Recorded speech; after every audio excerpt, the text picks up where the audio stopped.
നമ്മുടെ ഇവിടെ ഏറ്റവും അധികം ഡെങ്കു, ലെപ്റ്റോസ്പൈറോസിസ്, എലിപ്പനി, മലേറിയ നമ്മുടെ ഇവിടെ കുറവാണ്.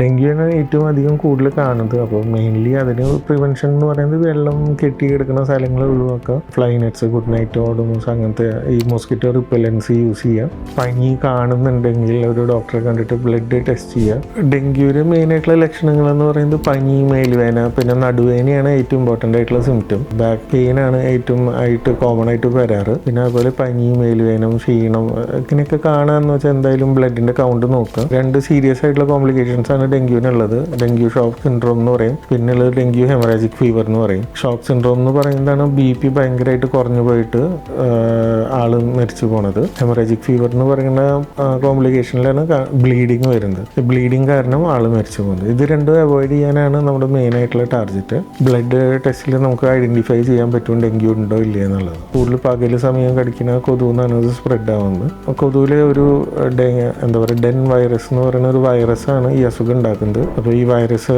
നമ്മുടെ ബോഡിയിൽ കയറിയ, നമ്മുടെ സാധാരണ ഏത് അണുക്കളും ശരീരത്തിൽ കയറിയ നമുക്കൊരു ഇമ്മ്യൂണിറ്റി ഉണ്ട്. ഈ ഡെങ്കു വൈറസിന്റെ പ്രത്യേകത എന്താണെന്ന് വെച്ചാൽ നമ്മുടെ നമുക്കൊരു ആർമി ഉണ്ട്. അപ്പോൾ ഈ പെട്ടെന്ന് ഒരു എനിമി വന്നാൽ നമ്മുടെ ആർമി റെസ്പോണ്ട് ചെയ്യണ പോലെ ഇതിനോട് റെസ്പോണ്ട് ചെയ്യാത്തതിൻ്റെ ഒരു റീസൺ എന്താണെന്ന് വെച്ചാൽ ഈ വൈറസ് നമ്മുടെ ആർമിയുടെ ഡ്രസ്സ് ഇട്ട് നടക്കണ പോലെയാണ്. അതായത് മോളിക്കുലർ മിമിക്രി എന്ന് പറയും. നമ്മുടെ സെൽസിനെ സിമിലർ ആയിട്ടാണ് ഈ വൈറസ് ബോഡിയിൽ ആക്ട് ചെയ്യുക. ഇമ്മ്യൂണിറ്റി, നമ്മുടെ സെൽസ് അല്ലെങ്കിൽ നമ്മുടെ പ്രൊട്ടക്ട് ചെയ്യേണ്ട സെൽസ് ഈ സെല്ലിനെ ഐഡന്റിഫൈ ചെയ്യാതെ പോവാണ്. ഈ സെയിം ടൈപ്പ് ക്യാരക്ടറിസ്റ്റിക്സ് ഉള്ള കാരണം നമ്മുടെ ബോഡിയിലുള്ള സെൽസിന്റെ അതേപോലെ തന്നെയാണ് ഈ സെല്ല് ആക്ട് ചെയ്യുക. അപ്പോൾ ഒരു പോയിന്റ് കഴിയുമ്പോൾ ഈ സെൽസ്, അതായത് ഈ വൈറസ് ഭയങ്കരമായിട്ട് മൾട്ടിപ്ലൈ ചെയ്തിട്ട് നമ്മുടെ പ്ലേറ്റ്ലെറ്റ്സിനെയാണ് കാര്യമായിട്ട് ഇത് ബാധിക്കുക. അപ്പോൾ വേറെ അവയവങ്ങൾ ബാധിച്ചു തുടങ്ങുമ്പോഴാണ് നമ്മുടെ ബോഡി പെട്ടെന്ന് റെക്കഗ്നൈസ് ചെയ്യുക, ഓക്കെ ഇങ്ങനെ ഒരു വൈറസ് ബോഡിയിലുണ്ട്, ഇത് ഇത്രയധികം മൾട്ടിപ്ലൈ ചെയ്തിട്ടുണ്ട്. അപ്പോഴാണ് നമ്മുടെ ആർമി അല്ലെങ്കിൽ നമ്മുടെ ഇമ്മ്യൂണിറ്റി ഇവരെ ഭയങ്കരമായിട്ട് അറ്റാക്ക് ചെയ്ത് തുടങ്ങും. ഈ ഫോഴ്സസ് ഇതിനെ അറ്റാക്ക് ചെയ്ത്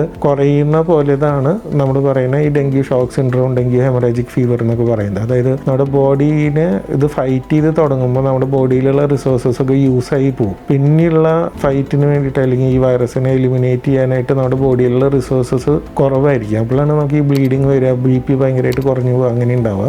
അതുകൊണ്ടാണ് നമ്മൾ ഇങ്ങനെ ബുദ്ധിമുട്ടുണ്ടെങ്കിൽ അഡ്മിറ്റ് ആവാൻ പറയുന്നത്. അപ്പോൾ നമുക്ക് ഇങ്ങനെ IV ഫ്ലൂയിഡും അതുപോലെ ഡ്രിപ്പും പനി ഉണ്ടെങ്കിൽ അതനുസരിച്ച് എന്താണ് പേഷ്യൻറ്റിനുള്ള സിംറ്റം അതിനുള്ള ട്രീറ്റ്മെൻറ്റ് നമ്മൾ കൊടുക്കുമ്പോൾ ബേസിക്കലി നമ്മൾ എന്താ ചെയ്യണമെന്ന് വെച്ചാൽ നമ്മുടെ ശരീരത്തിൽ ഉണ്ടായിരുന്ന ഈ റിസോഴ്സസ് നഷ്ടപ്പെട്ടത്, ഈ വൈറസായിട്ട് ഫൈറ്റ് ചെയ്ത് നഷ്ടപ്പെട്ട റിസോഴ്സസ് നമ്മൾ വീണ്ടും ശരീരത്തിൽ ഉൽപ്പാദിക്കാനുള്ള സമയം കൊടുക്കുന്നതാണ് ബേസിക്കലി നമ്മുടെ ആശുപത്രിയിൽ അഡ്മിറ്റ് ആകുമ്പോൾ ചെയ്യുന്ന കാര്യം. AR Super Specialty Hospital. Your health, our priority.